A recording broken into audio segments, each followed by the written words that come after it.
ह्या आहेत आमच्या शेतातल्या गावरान अशा मिरच्या आणि ह्याचं बी ह्यांच्या कामावरच्या मिस्त्रींनी दिलतं.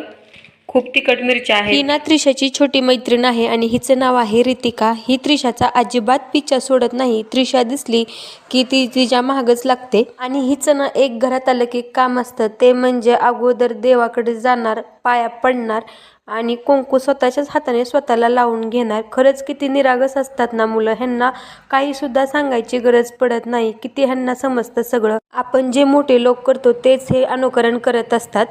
तुम्हीच बघा, ती स्वतःहून पाया पडली आणि स्वतःच्या हाताने स्वतःला कुंकू लावून घेतलं. मी तिला काही सुद्धा सांगितलं नव्हतं आणि ती रोज अशी करते घरात आली की.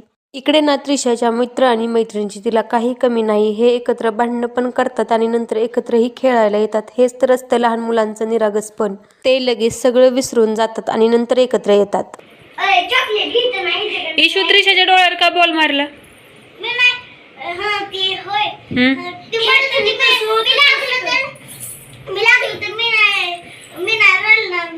तसं मारेच ना डोळ्यावर. बरं हा, हळू त्रिशा, मी सांगते ना तिला तसं मारायचं नसते.